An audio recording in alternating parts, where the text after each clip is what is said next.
Last time on CIP. You can't bring law into chaos. Yeah. Doesn't work. Like Faye Valentine is our changeling temptress, and then Spike Spiegel walks into the bar. I can almost see him saying, but I've always liked you.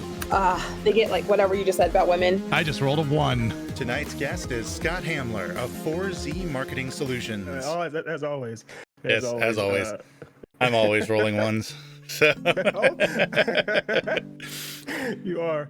I just want to point out real quick how it's at the beauty scale. It's like over here, it's okay. It gets more and more beautiful as it goes to Nate and then to Scott and to Ari. So I mean, I don't even exist. I am a ghost. You're so beautiful it transcends. We can't look at you directly. So thank you. What's really hilarious is that what Ethan is seeing is the exact opposite of what the show is showing. Touche. I am my psychosis has me seeing other things altogether. So fair enough. But speaking of beautiful, obviously the character arc is up there, provided by our wonderful guest Scott Hamler. Thank you so much. She's looking great. We're commenting earlier how she kind of reminds me a little bit of, because the character, so in Invincible, the show Invincible, the main character, Mark's girlfriend, Amber, is voiced by Zazie Beetz. So I think they may have let that influence a little bit of her art style, essentially. So to me, Arc looks a little bit like Zazie Beetz in a way. That's why.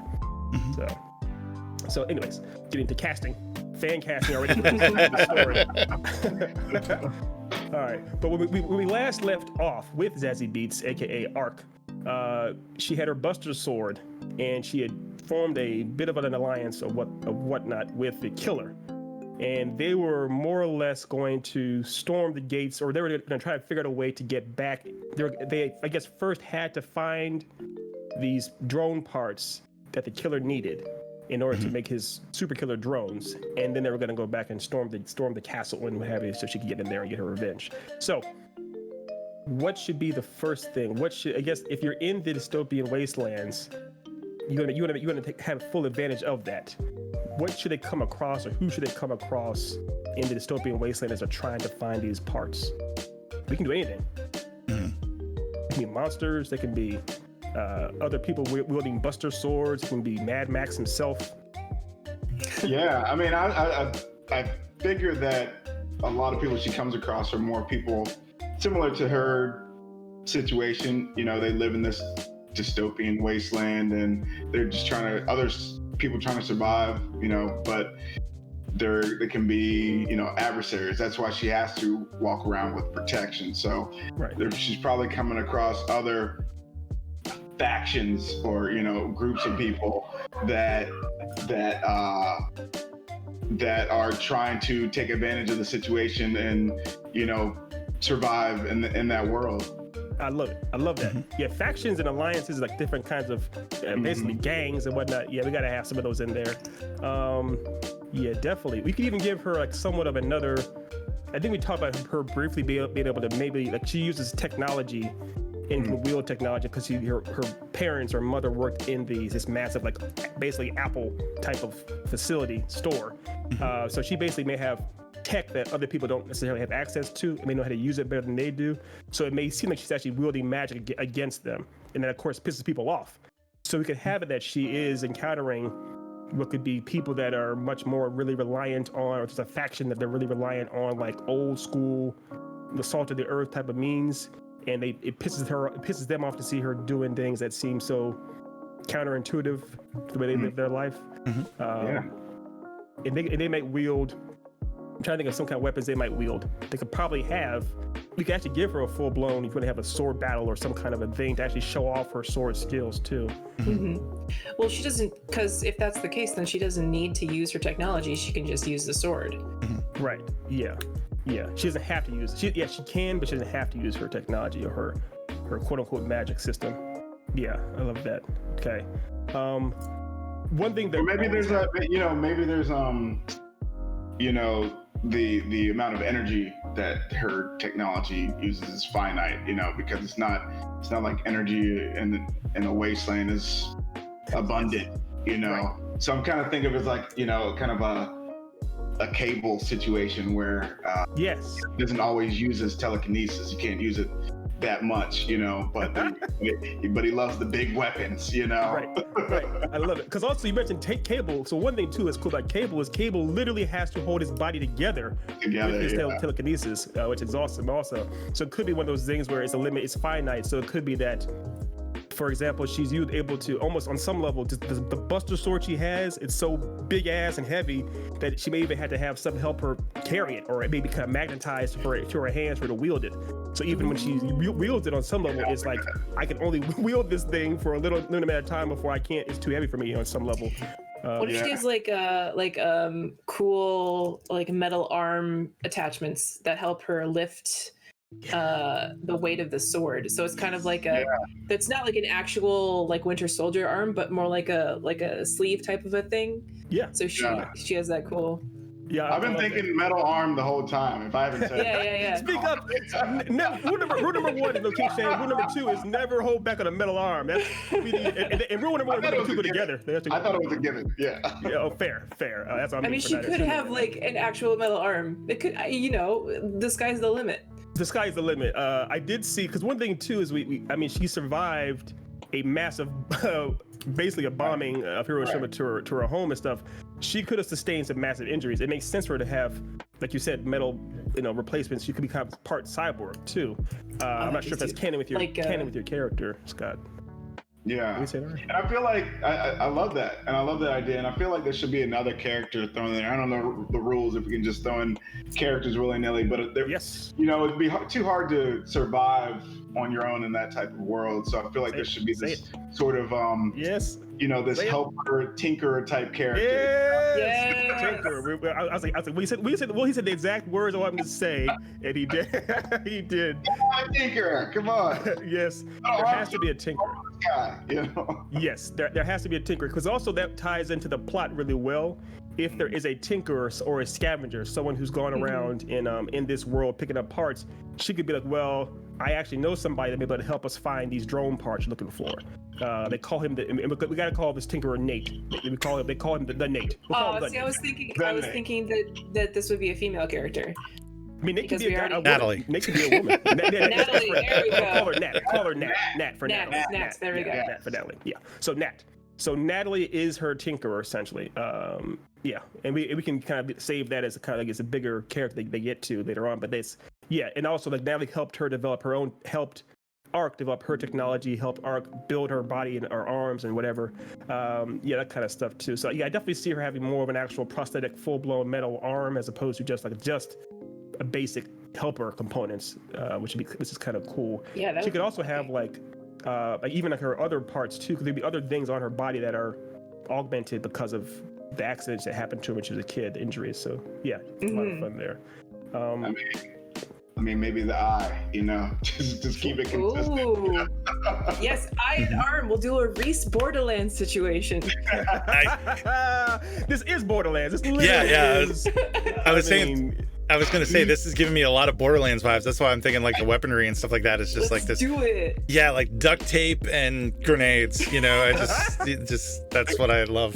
Duct grenades. I love it. Works for a reason. Yeah. Yeah. It does. So we gotta have a gun faction too. So and there are people that kind of come around there asking, kind of hounding her, and they see this new dude against we talked about Nate last time. Nate, this guy that she's with, this guy that's the drone pilot, very much seems like he's out of place. Even though he's trying to seem like he's of the people, he's clearly he's identified. Yeah. So he's walking around there trying to do his thing essentially, but they recognize he clearly probably has money or something, so they're trying to rob him using guns. We could have it that Arc may have maybe with her technology has the ability to reflect bullets. She either can block using her Buster Sword to block bullets, but maybe even has another ability to turn on a magnetism ray or something that kind of reverses bullets when they come at her essentially. Different ways essentially that she's able to fight against people that have guns and still win by herself on some level. All right, so we can have it that going against the gun faction. She's in a what do you say, Nate? Nothing. I was just looking at what Ari was doing and going, nice. Anyway, go ahead. That's rule number 3. Rule number 3 is Ari always does nice things.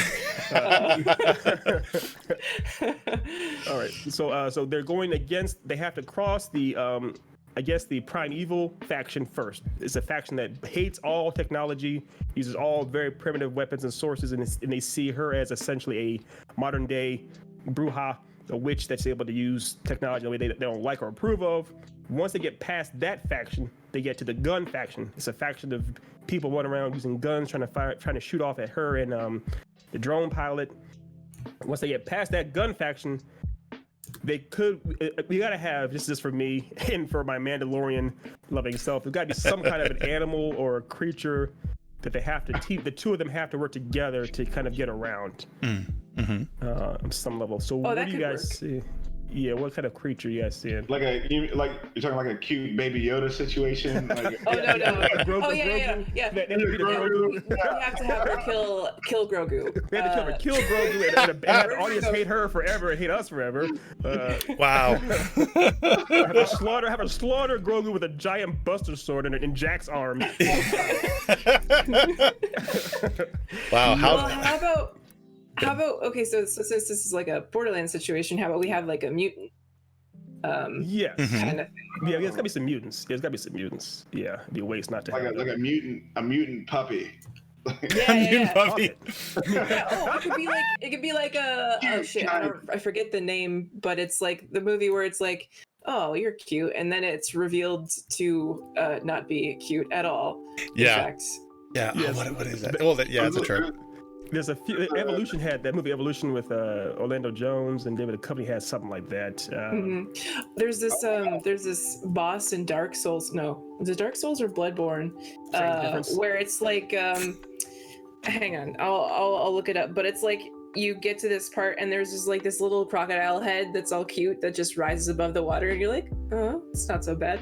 It's Dark Souls 2 or 1. Yeah. It throws you off because it's like, how is there anything friendly in this world? Yeah, I know what you're talking about. Or and then the rest of it appears and it's fucking terrifying. Yes. Well, and then there's the original from Monty Python and the Holy Grail with the rabbit at the end there. It's like, oh, it's just a rabbit, and then it's just like, and it just like kills like 1,000 men. It's up there with Omni-Man at the end of Invincible episode 1. Yeah. Okay. So definitely. I like the idea of it being deceptive. It's seemingly being kind of cute and cuddly and having because again, our drone pilot, this world is all unknown to him. So he's like, oh, look at this cute and cuddly creature. And he pretty much goes over there to it. And she's like, no, you idiot. And of course it emerges. It's like, it's meant to be bait to look cute. Come over there to it, it lures you in and turns into something much worse. It's like a land anglerfish. That's what it is. Yeah. Finding Nemo. Yeah.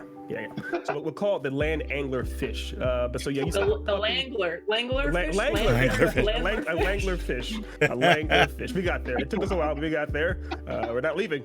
So it's I guess it's if it has like a puppy dog's like head or something, seems like a puppy dog. Yeah, I'm picturing like a puppy, but like that cat and Captain Marvel. That is it has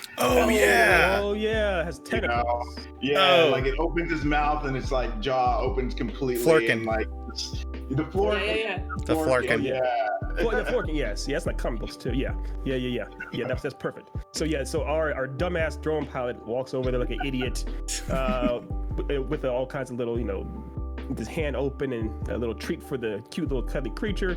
It could be while Ark is sharpening her sword or checking her gear like a badass would do, and of course so for a moment she's not babysitting the drone pilot essentially, and while she takes her eye off him, he goes over there doing that thing and she's like, no, and of course it emerges essentially. So it could be that if it emerges, it may even go full blown, like you remember in Lord of the Rings, the first one, Fellowship of the Ring, there's a part where this like they're trying to get in that door to get it to more, and basically it's like a kraken of sorts, pretty much pulls up Frodo at first, and they have to get him away from that. So it may be something like that where this creature essentially has the drone pilot actually officially up. It pretty much has him captured or taken, and she has to first battle it to get get it back first, and then they can they can work together on some level. Okay, I'm trying to think of what if you were to fight. Remember, we're writing this now, fresh. If you were Arc and you had technology, and you had a Buster Sword, what would you do?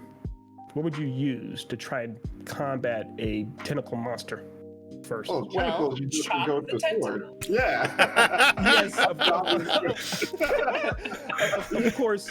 Well, I guess this is a big hammer, nail. Of course.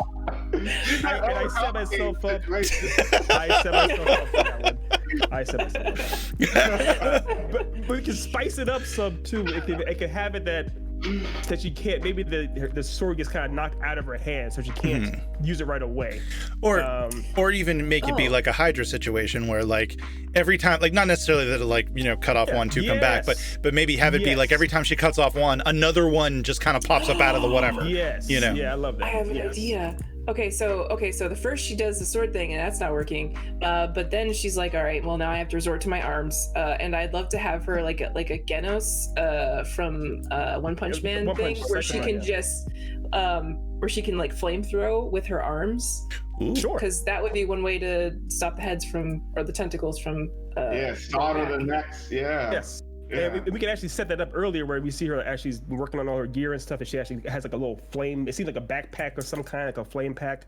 And she may live, like you said before, Nate, the idea is everything she has is limited. There's not a limited amount of power or a limited amount of resources, limited amount of punches she has to throw.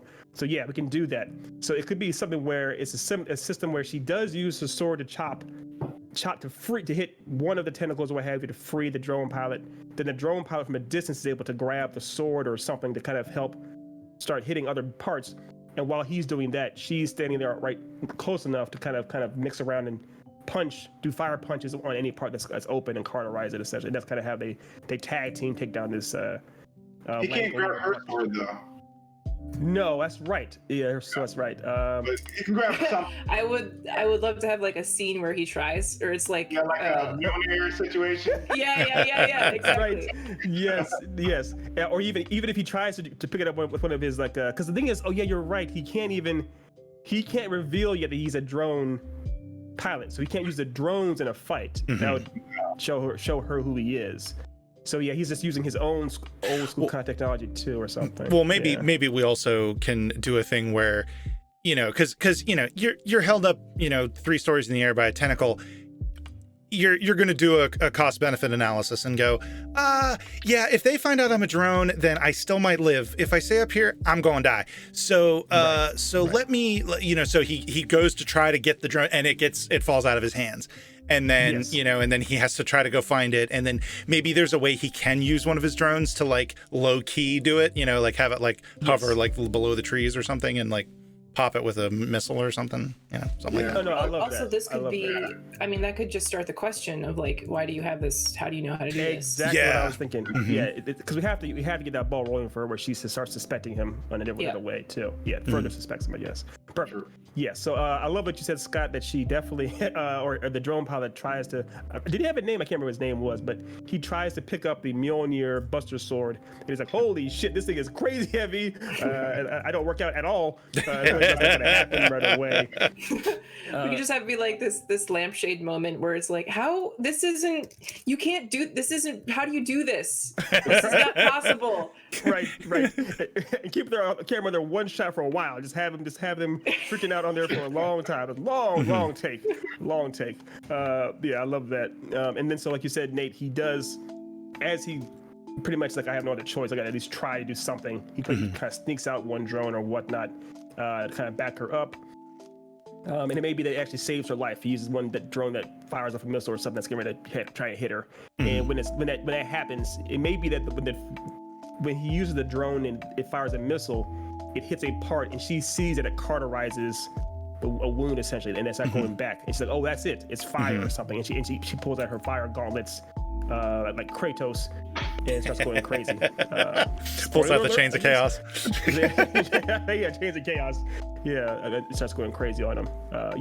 And then after they do defeat the Langolier puppy, and then she may actually pick up the drone and she's like, how do you have this, or what is this, or something like that. And he may have to I guess, talk his way out of her knowing exactly who he is right off the bat. We can't, or maybe even she might even ask, but we have to at least plant the seed that the gears are turning already for her at least, because we still want them to get to the Tinkerer together as a team of sorts, and then of course for the drone pilot to find his parts, and of course for him to lead, because I guess that's it. She knows that if she blows the whistle too early, he won't take her to this big tech company, which she needs to go to still. So she might start suspecting, but doesn't say anything out loud necessarily. Right. Yeah.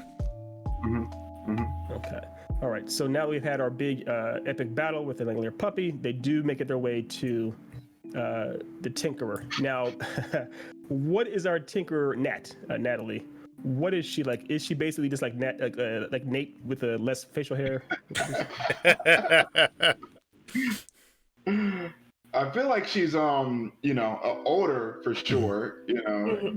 Got to be somewhat a wise type figure. Somebody that's been around this world and has learned a few things that she can drop some knowledge down to Ark, and as well as obviously a very tech savvy person. Like you said, probably worked for the same company once upon a time. I did not say that. I like that. I didn't think about that though. Yeah, I like that. I think that's a good move. And maybe that's something that isn't fully even revealed either. Like from the offset, maybe that's something that's slowly kind of leaked to Ark, or maybe that's another reveal later on in the story where it's like, oh yeah, I used to be one of these people before I learned better. Right. Yeah. And I guess that's part of why because part of it, as we said last week, the idea is that a big arc for Ark is whether or not she can forgive the person who obviously murdered her family unintentionally, but still did it. Can she have him have a sword to his throat and not cut it?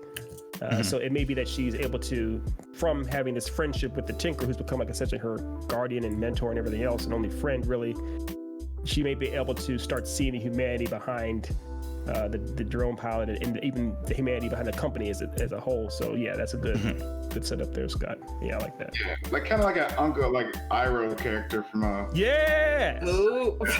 Yes! Of course you would love it. You just heard the sound you heard was every nerd just suddenly getting an erection for no reason. What happened? Yes, absolutely. Everybody loves Iroh. How can you not love Iroh? Yeah, so definitely she's full of revenge. She's full of revenge and anger and hate, but she's trying to kind of help her navigate those things, and maybe she gets to the moment where she wants to kill the person, but then flashback to that great conversation, that great pearls of wisdoms drop down from Nat, and second guesses, like doesn't want to actually go through with it. No, absolutely. Yes. But so what we could do too, I love that. I love everything you just said, Scott, and you're very handsome. So what if we have it where it's one thing where once they do get back to the Tinker, and I also can see Ark as having somewhat of she's already scarred, disfigured a bit from the bombing. She could be somewhat like a Zuko type personality, not full blown Zuko, but somewhat like Zuko. Never go full Zuko. Yeah. Never go full Zuko. never go full Zuko. Never go full Zuko. Okay. Well, to be fair, full Zuko results in a very great character arc, but we also don't. We have limited time. We can't afford Dr. Can't go full Bosco. Zuko. No, we can't go full Zuko. But we can say something, Nate.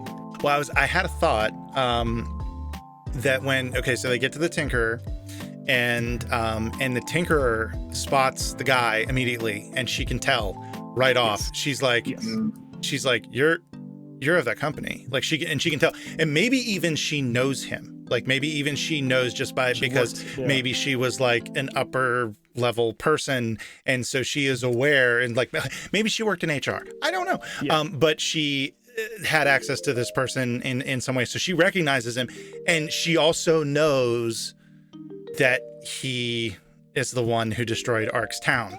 And so she kind of keeps it to herself because she's like, Yes. okay, this, and I think that would be a really interesting, and she takes him aside and she's like, all right, what's going on? Like, why are you here? And why? Give me a reason not to kill you. You know, it would have to be, yeah, exactly. She would have to do it aside, away from Ark, because obviously Ark would, if Ark found out, she'd just go and murder her right there on the spot. Yeah, we had to have it away.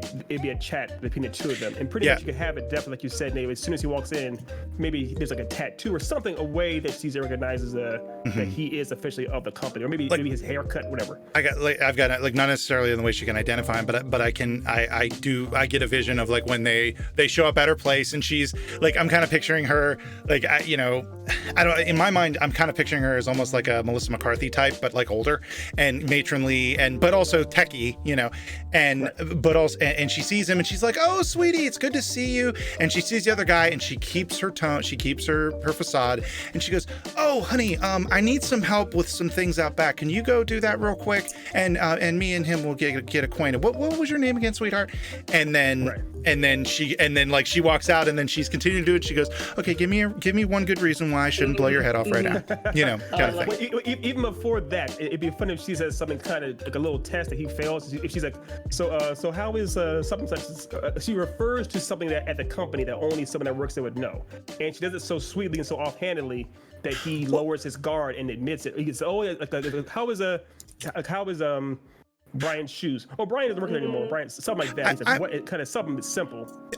The only reason I'm pushing back on that is that that just seems a little too forced, in my opinion. I think it should be that like, because I think it establishes. Yeah, I think it establishes her knowledge and wisdom right off. If she's like just on site, she knows who this guy is, and she's like, it's like a Mags character from Justified, if you've seen that show. I have not. Okay, but I like that. Yeah, I like the idea that she is definitely in charge of the room. She's smart when there. She gets it right off the bat. Yes, I like the idea that the turn where she goes from being like sweet as as Uncle Aro at the end of season 3 to full blown like I can kill you. Why should I do it? Her voice gets very, very serious. And also, it's in a way too. Once this happens, we do see the drone pilot for the first time really kind of being his real true self as far as like actually like admitting on something like I'm. Because this is the first time he's really been confronted about what he is by someone that knows what he is, and he's even though he's been even though he's been running with Ark for so long, this is the first time Ark never confronted him. Yeah, and he may have started to feel regret, and may have actually seen this world what's become. He may start feeling those things, but now someone's actually saying to him, challenging him, like, you're a dirty bastard. This is your fault on some level. Yeah, you got to say for yourself, kind of thing. I almost could see like the fallout, like when she, she's doing her, why shouldn't I take you out right now? And he goes for his controller, and she goes, oh, sweetie, don't do that. Your drones won't work here. I've got a whatever ba thing that just completely disabled them. You see, there's one of them laying over there, right there. It can't come near us. Why shouldn't I kill you? Just basically establish I'm in complete control. You have nothing. And, and then that's when he just kind of lets his guard down. He's like, all right, I guess here's the situation. It would be if he went full coward mode and try to do one last attack against her or something when he's found out, and of course it's shut down immediately. And he's like, that'd be fun. I love that.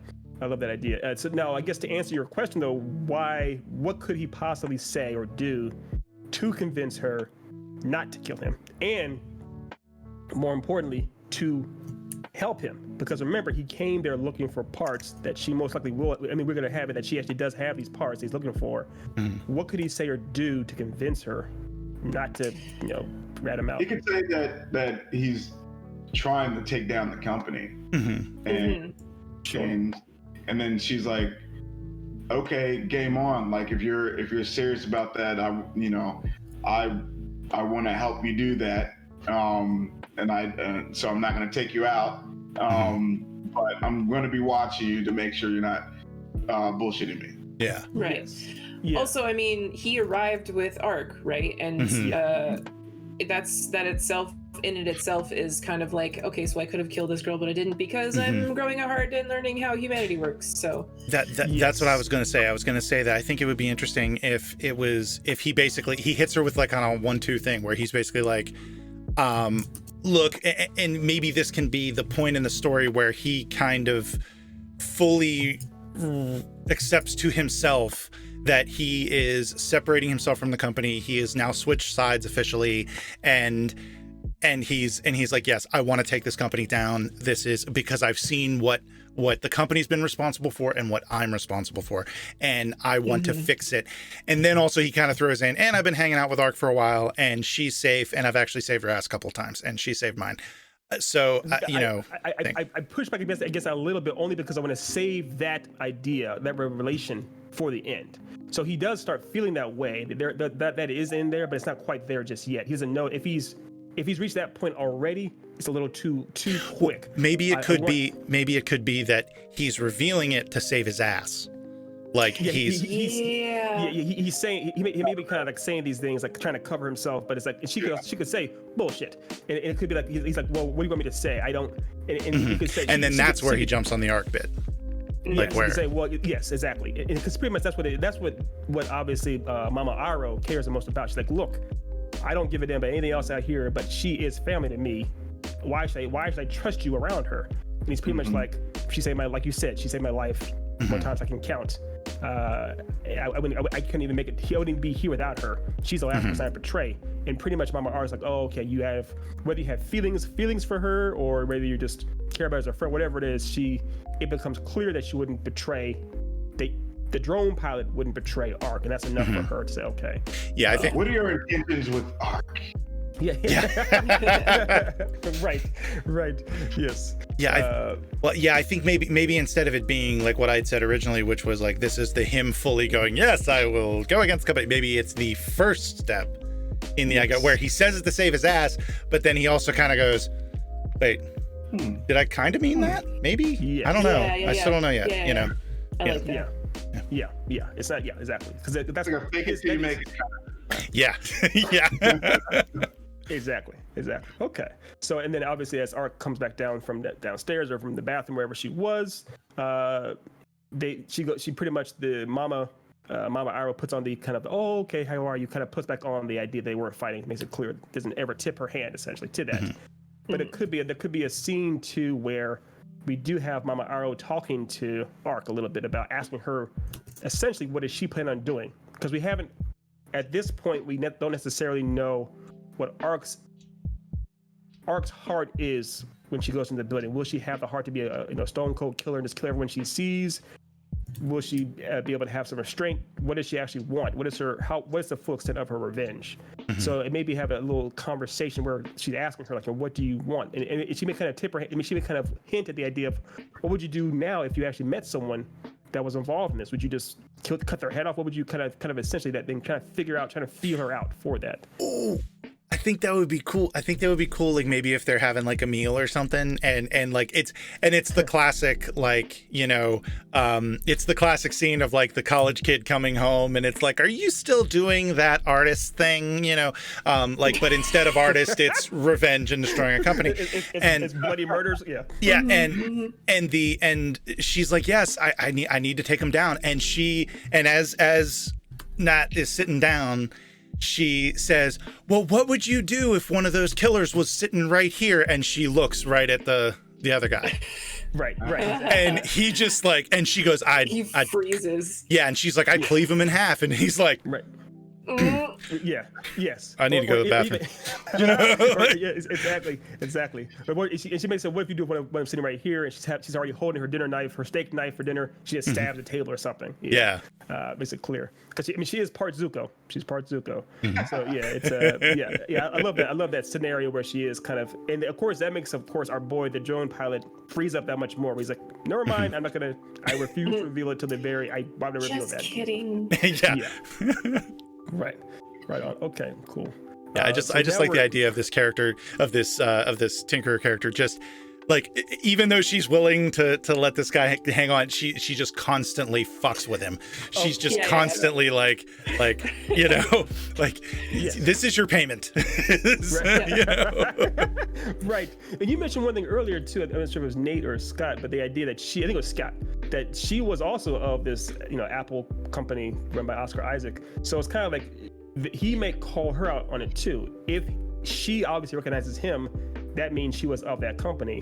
And so it's kind of like he might say, well, you can't put yourself on too much of a pedestal. Your hands are just as dirty as mine. She might say, well, no, I left that company. It's kind of like, I'm trying to own up what I've done. The difference between you and me is that I chose to leave. Right. Yes. And she might maybe that's why she doesn't tell Ark immediately either, because she doesn't want Ark to know her full past in the moment. Right. Yeah. Right. That's why I kind of think it would be interesting if they actually knew each other from those days, but like it being a thing where like he was just brand new, he was the new up and comer, you know, IT/drone murderer. Yeah, like the IT/drone murderer. and she was like the kind of older, but the company at that point was just starting to get straight up evil, and it was when it started getting evil, and she realized that's when she jumps ship. Yeah. And so he sees her, he realizes she's there, and then there's this whole, you know, back and forth. Yeah, I like that.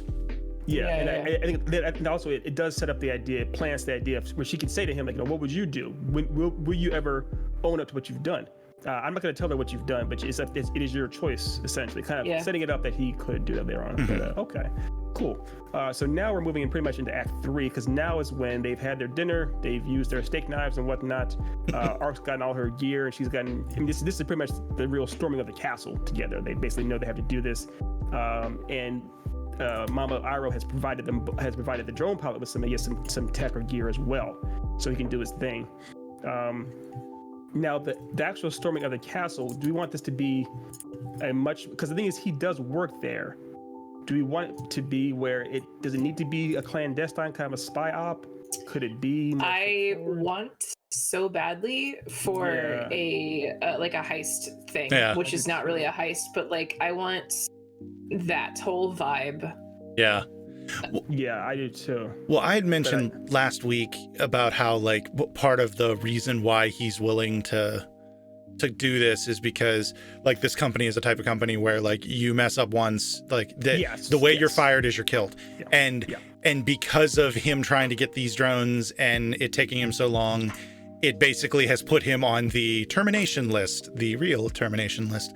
And so he can't just like use his ID card, but maybe that's kind of what he does. Like he uses it to get in because he knows it'll work one last time, but it'll trip the thing, and then they have to, you know. Yeah, he uses it and he acts like he doesn't know what's going to happen, but he does. So he's like using himself as bait. Yeah. Oh, I like that. Yes. I like that too. He uses it knowing that it pretty much will set off everybody, because it's meant to be almost like a selfless sacrifice in a way too. So yes. So he's called to, I don't know, whoever quote unquote fires people office to get fired, while Ark does the sneaky sneak. Yeah. Well, Ark does sneaky sneak. She's going to the fence. She's going whatever it has to take. Yeah. And then she's doing a sneaky sneak through the building, and then there's maybe this big dramatic scene. So it's like cuts between Ark going around and doing her thing, which is, you know, whatever, and then with him in that meeting with the, you know, like Oscar Isaac. Yeah, like the them, you know, like, okay, so, you know, you're going to be terminated and we have to do this special, and, you know, he gets on his Dexter apron and goes about his business.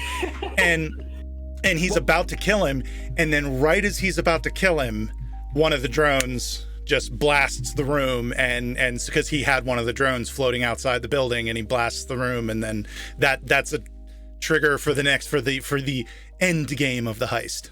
It starts it off.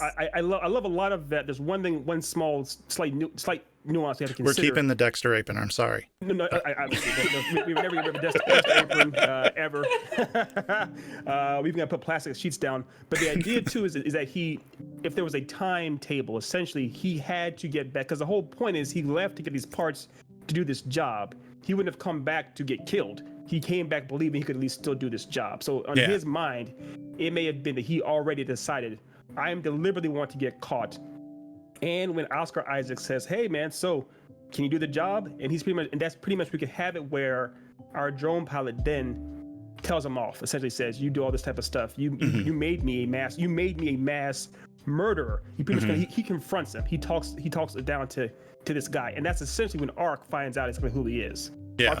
Ark's maybe an event or something is hearing what happened, and Ark definitively knows who he is from that, essentially. Oh yeah, like maybe she takes out like that, like she's in the security room and she's just taking out all the security guides. Yes. And then she sees it, and maybe that's it, and maybe we can even kind of like both do both things where they bring him in. Can you do the job? He tells him off, and then that's when the Dexter apron comes in, and then they take him to the termination room. So it kind of prolongs it a little bit, and then you've got a little bit of time of Ark running around, and you're thinking, okay, now this guy, who I don't know, have we come up with a name with this guy? We still haven't. Yeah, we still. Yeah, haven't. This guy is now on her shit list too. Yeah.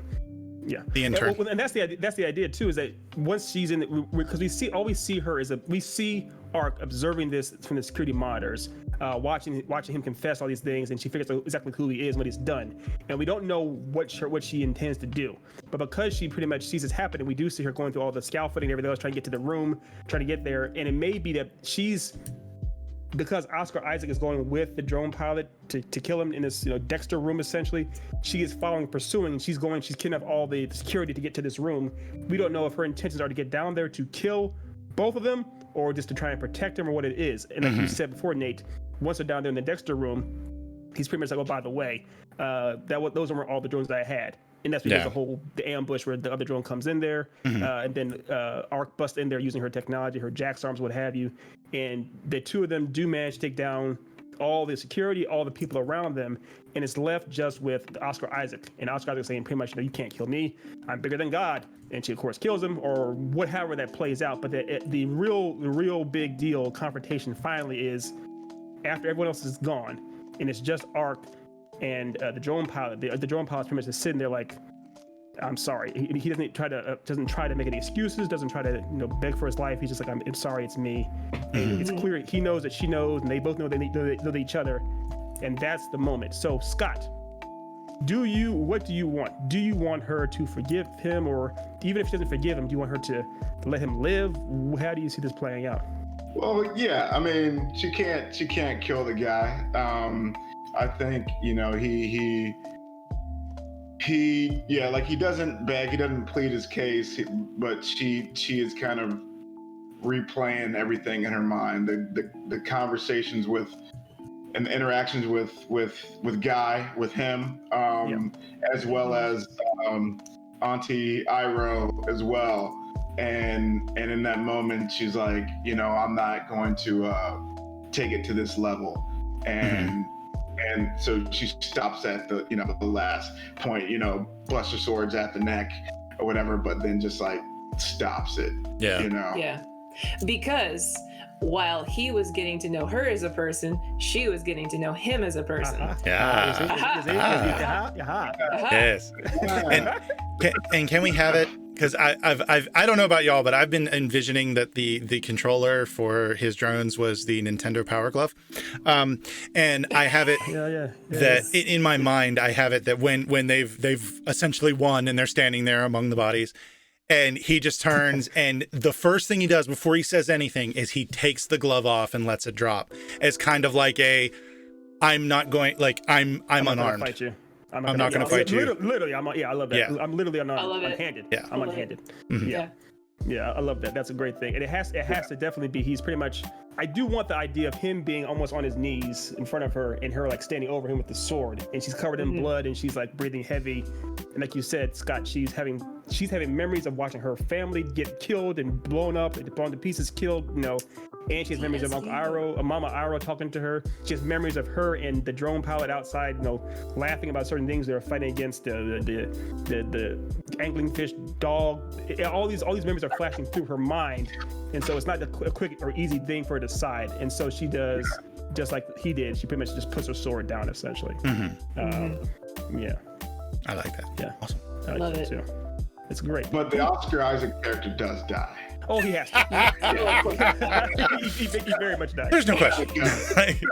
He very much dies. I see him like essentially some of the drones fly in there, like pinned to the wall. When she's pinned to the wall, he's like trying to say a few things, and she just cuts his head off clean or something like that. It's very. He does. So what if it's like, okay, so what if it's like the final climax and Oscar Isaac is trying to manipulate her into killing the killer?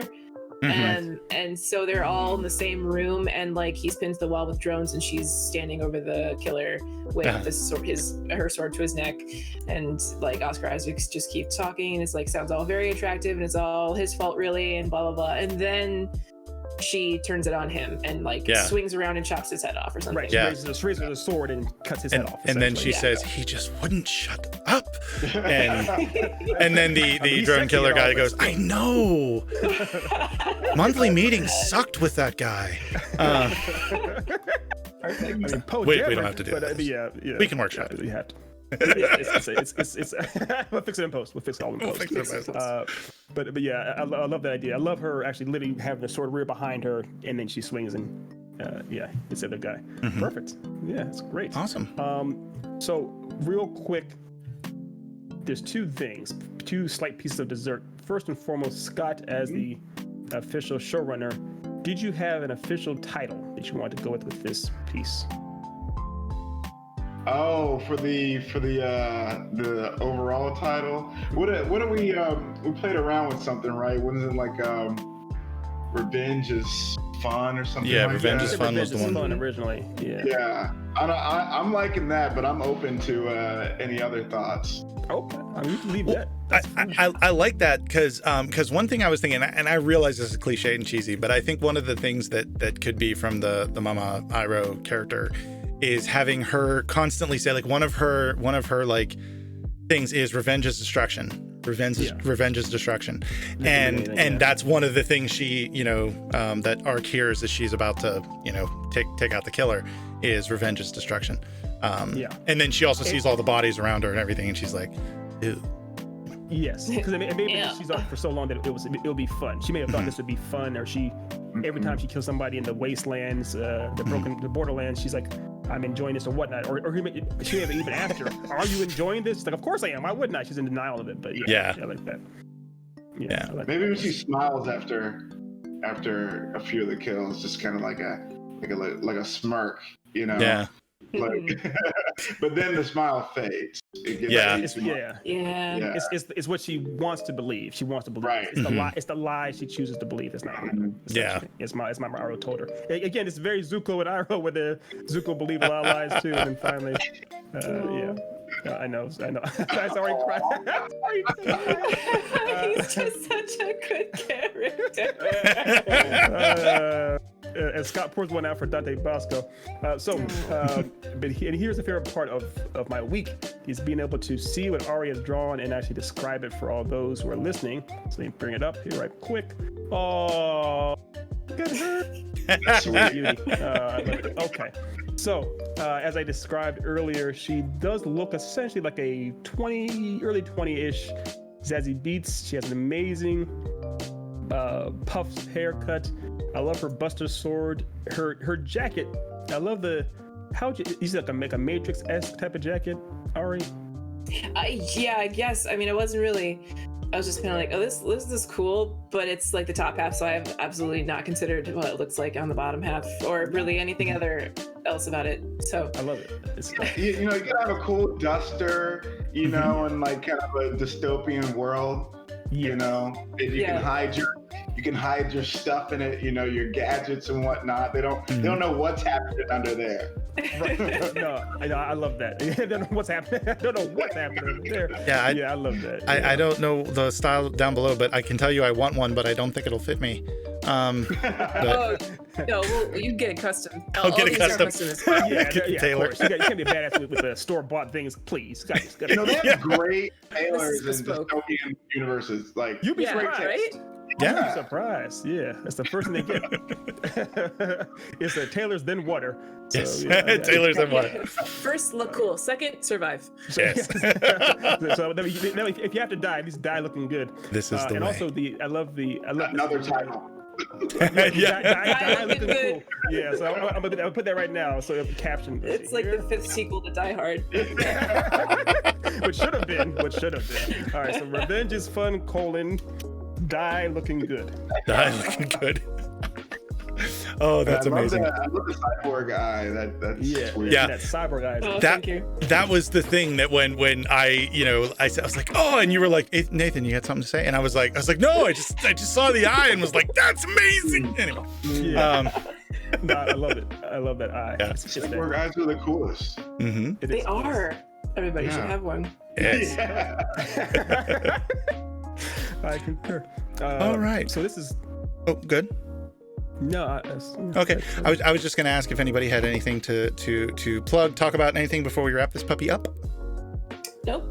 Yeah. No. Just thanks for letting me join, guys. This was a blast. I love forming this story and playing around with it and then seeing this character come to life. It's awesome. Mm-hmm. Yeah. Oh, yeah, absolutely. Thank you for joining us. Yes, definitely. That's the biggest thing. Thanks for joining us, man. We love having you on.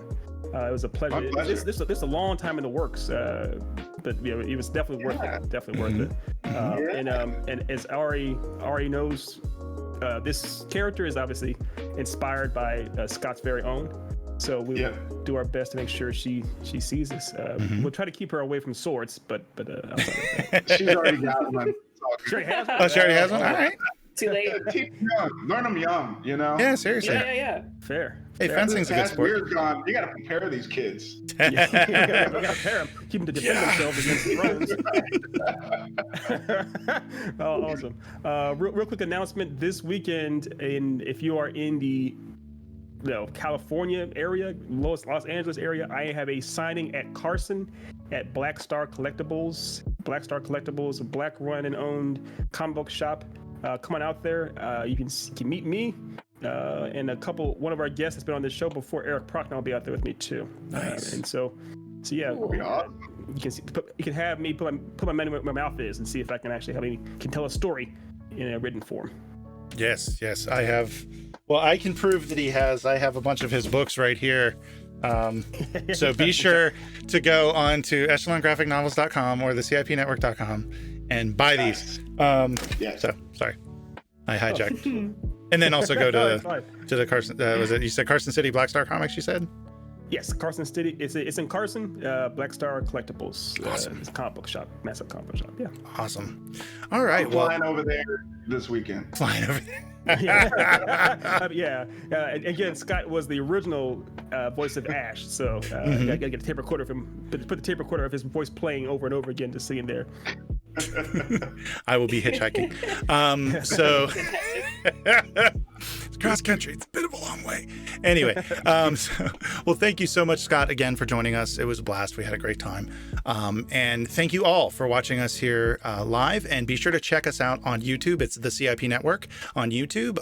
We also are on Twitch. Check out our podcasts. We put this out as a podcast. We have a bunch of other shows as well. So be sure to check all of those out. You can also buy Ethan's comics on thecipnetwork.com or echelonGnovels.com. And yeah, I think that's about it. So Scott, your company, want to plug your? Oh yeah. Do you want to plug anything? Oh yeah, sure. Yeah, 4Z Marketing is my business. So check me out.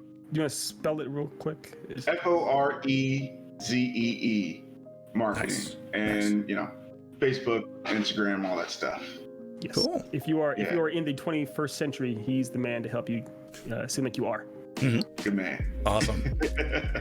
Awesome. Well, thank you again, everybody, for joining us, and I hope y'all have a wonderful day.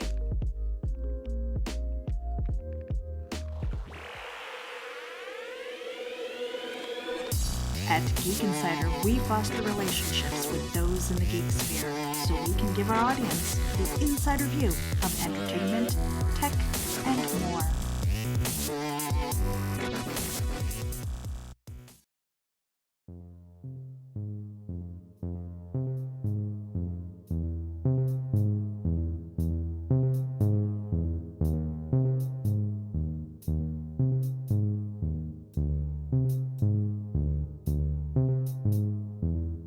Once upon a time, our storytellers gather, bringing with them only a set of dice, a scroll of magical story elements,